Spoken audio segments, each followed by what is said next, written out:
Welcome to Sasi media.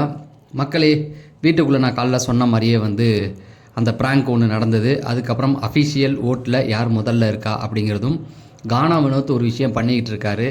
அதுவும் பார்த்தா அரோரா ஜெயிக்கிறதுக்கு நிறைய வாய்ப்புகள் இருக்குது அப்படிங்கிறத சொல்லுது. ஸோ இந்த எல்லா விஷயத்தையும் பார்த்துடலாம். அதுக்கப்புறம் லைவில் என்னென்ன நடந்தது அப்படிங்கிற அதையும் சேர்த்து வச்சு பார்த்துடலாம். நீங்கள் இன்னும் நம்ம சேனலை சப்ஸ்கிரைப் பண்ணலைன்னா சப்ஸ்கிரைப் பண்ணிடுங்க. ஃபஸ்ட்டு அன்அஃபிஷியல் ஓட்டில் பார்க்கும்பொழுது திவ்யா முதல் இடத்துல இருக்காங்க, 1,00,000 தொட்டுட்டாங்க. 2வது இடத்துல சபரி இருக்கார், 60,000 தொட்டுட்டாங்க. கடைசி இடத்துல இருக்கிறவங்க 30,000 திணறிக்கிட்டு இருக்காங்க. அதாவது அரோராவும் இந்த பக்கம் விக்ரம், இவங்கெல்லாம் திணறிக்கிட்டு இருக்காங்க. இப்போ இதை பார்க்கும்பொழுது நமக்கு என்ன தோணுதுன்னா, இது பார்ட்ஸ் வச்சு போடுவாங்க, நிறைய ஃப்ராடுத்தனம் பண்ணுறது, இதை கணக்கில் எடுத்துக்க முடியாது அப்படிங்கிறத நேற்றே நானே சொல்லியிருந்தேன். இப்போ என்ன ஆச்சுன்னா, அன்அஃபிஷியலில் அப்படி நடக்குது அப்படின்னு பார்த்தா அஃபிஷியல்லையும் அதே போல் தான் நடந்தது. நேற்றுலேருந்து சரியாக யாருக்கும் ஓட்டு போட முடியாமல் அரோராவுக்கு மட்டும் ஓட்டுகள் எகர ஆரம்பிச்சிருச்சு. இதன் விளைவாக என்ன ஆச்சு அப்படின்னா, அஃபிஷியல் ஓட்டிங்கில் அரோரா முதல் இடத்துல இருக்கார், அசைக்க முடியாத இடத்துல இருக்காங்களாம். அது உறுதியான ஒரு தகவல். இதுக்கப்புறம் ஓட்டு போட்டால் கூட இவங்கள தொட முடியாது, அரோராவை தொட்டு பார்க்க முடியாது, அந்த அளவுக்கு ஓட்டுகள் எகிரிடுச்சுன்றாங்க. ஆமாம், நேற்று நைட்லேருந்து பாருங்கள், தொடங்கினதுலேருந்து அவங்களுக்கு மட்டும்தான் ஓட்டுகள் போகுது. இதில் இன்னொரு பிரச்சனையும் நடந்துருச்சு. என்ன தெரியுங்களா, அவங்களுக்கு ஒர்க் ஆகலை அப்படின்னோடனே மற்ற மக்கள்லாம் என்ன பண்ணிடுச்சு, அவங்களுடைய மிஸ்டு கால் நம்பரை இப்போ உதாரணத்துக்கு சபரிக்கோ திவ்யாவுக்கோ ஒர்க் ஆகலைன்னா அவங்களுக்கு போட்டு பார்க்குறது, அப்போ அடுத்து அவங்களுக்கு போட்டு பார்க்குறது விக்ரமுக்கு.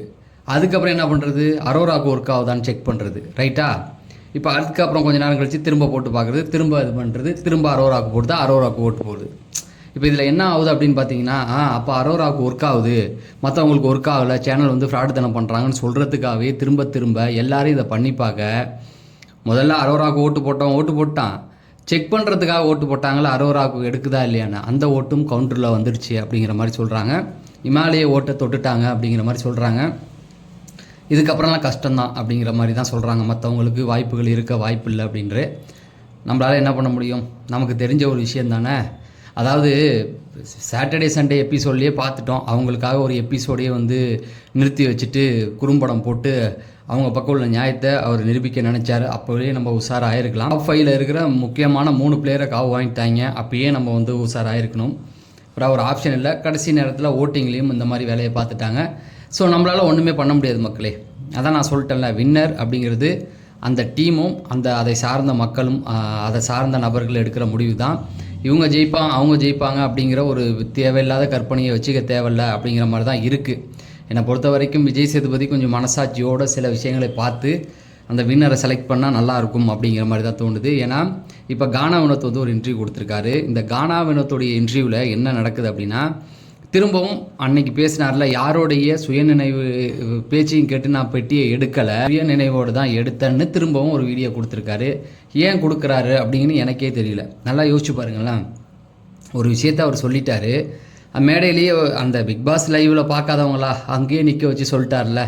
அப்போ அப்படின்னும்போது நமக்கு என்ன தோணுதுன்னா, அவரா சரி பார்த்து சொல்கிறாருன்னு. இப்போ வெளியில் திடீர்னு ஒரு அறிக்கையை கொடுக்குறாரு அப்படின்னா ஒரு சந்தேகத்தை தான் வலுக்க வைக்குது. ஏன்னா இது திரும்ப டீம் அவர் சொல்ல வைக்கிறாங்களோ, ஏன்னா அன்னைக்கு சொல்லும்போது டீம் சொல்ல வச்சுருக்காங்க அப்படின்ற மாதிரி தான் சந்தேகப்பட்டோம். இப்பயும் பார்க்கும்பொழுது டீம் கானா வினோத்தை கட்டாயப்படுத்தி சொல்ல வைக்கிறாங்களா அப்படிங்கிற மாதிரி தோணுது. ஸோ வேறு யாருக்காக, அரோராக்காக தான். ஓட்டில் ஒரு சில விஷயங்கள் பண்ணிட்டாங்க, இப்போ இவங்களையும் சொல்ல வச்சுட்டாங்க. அதே போல் இன்னொரு விஷயத்தையும் வெளியில் போகுது. நான் சொன்ன விஷயந்தான், சில பிஆர் குரூப் தான் இந்த மாதிரி பண்ணி அரோரா மேலே பழி போடுறாங்க அப்படின்னு. ஸோ அந்த பிஆர் யாருன்னு சொல்லிட்டேன், வீட்டுக்குள்ளே இருக்கிற ஒரு கண்டஸ்டன்ட் தான் அவங்க இப்போ இருக்காங்க. அவங்களுடைய பிஆர் குரூப் தான் அரோரா மேலே பழியை போட்டு அவரை எடுக்க வச்சுட்டு அரோரா மேலே பழியை தூக்கி போட வைக்கிறாங்க அப்படிங்கிற மாதிரி செய்திகள் போயிட்டுருக்கு. அது நிறையா போகுது, எக்ஸ் வலைத்தளத்தில் போனீங்கன்னாவே தெரியும். அதே போல் நிறைய விஷயங்கள் போயிட்டு இருக்குது. ஸோ அவங்க மேலே உள்ள பழியா இல்லை அரோரா ஜெயிக்க வைக்கிறதா எனக்கு சத்தியமாக புரியல. ஆனால் ஒன்று மட்டும் உறுதி, அரோராவுக்கான ஓட்டுகள் ரொம்ப ஹையில் இருக்குது அப்படிங்கிறது தான். அடுத்த இடத்துல இருக்கிறதெல்லாம் பற்றி பேசவே வேண்டான்னு தோணிடுச்சு எனக்கு. நான் அதுக்கப்புறம் கேட்கவும் இல்லை. ஏன்னா இங்கே வின்னர் மட்டும்தான் முக்கியம், 2வது இடத்துல எவன் இருந்தால் என்ன அப்படிங்கிற மாதிரி தான் நமக்கு தோணிடுச்சு. அது இல்லாமல் அப்பட்டமாக தெரியுதில்ல, சேனல்லே இப்படி ஒரு முயற்சி பண்ணிட்டாங்க அப்படின்னும் போது நம்ம ஏன் அதை கேட்டுக்கிட்டு தெரிஞ்சுக்கிட்டு சொல்லிக்கிட்டு அப்படிங்கிற மாதிரி ஆயிடுச்சு. நல்லா யோசிச்சு பாருங்களேன்.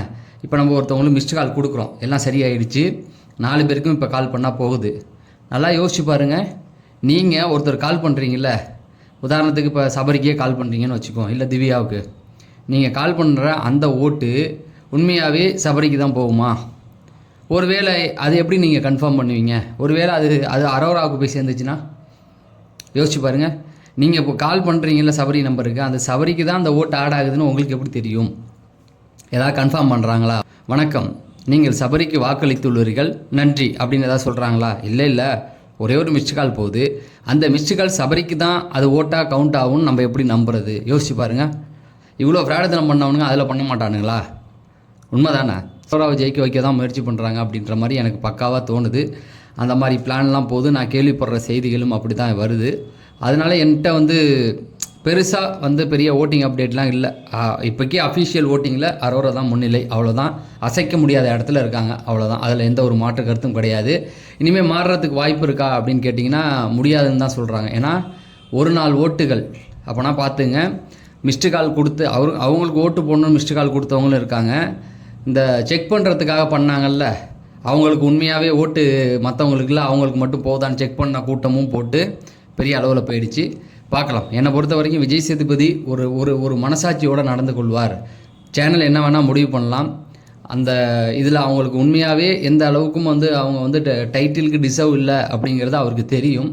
அவர் மனசாட்சியை தொட்டு ஒரு முடிவை எடுப்பார்ன்ற ஒரு நம்பிக்கை எனக்கு இருக்குது. இல்லை அவரும் அதை அடமானம் வச்சுட்டார் அப்படின்னா யாராலையுமே காப்பாற்ற முடியாது அப்படிங்கிறத சொல்லிக்கிறேன். சரி, அந்த ப்ராங்க் ஒன்றுமே கிடையாது. கனி அது நான் காலையிலே சொல்லியிருந்தேன்ல, சுபிக்ஷாலாம் ஏன் விக்ரம விட்டு கொடுக்க போகிறாங்க? வியானாவை போட்டு வெளுத்து வாங்கிட்டாங்க, அது மட்டும் உறுதி. வியானா அவள் மேலே உள்ள தப்பை மறைச்சிட்டு பண்ணால, அவளே ஒரு பிஆர் குரூப் தான், அவள் பண்ணி விட்ட வேலை தான். அதை ஆதிரி திரும்ப கிழிச்சு விட்டாங்க. நீ நல்லது பண்ணுறன்ற மாதிரி திவ்யாவுக்கு நல்லது பண்ணல, போட்டு தான் விட்ட, எதுக்கு அதை அப்படி பண்ணீங்க? அது அவங்கள ஒரு மாதிரி பாதிப்புக்கு உள்ளாக்கும்ல அப்படிங்கிற மாதிரி அந்த மாதிரியான விஷயங்களை சொன்னாங்க. அப்புறம் ஆதிரி சொன்னாங்க, ஒன்றும் கிடையாதுமா, பெரிய இஷ்யூலாம் ஒன்றுமே கிடையாது, யாரும் உன்னை பெருசாக எதுவும் நினைக்கல, எதுவும் ஆகலை, சும்மா உப்பு சப்பு இல்லாத விஷயம் அப்படின்ட்டாங்க.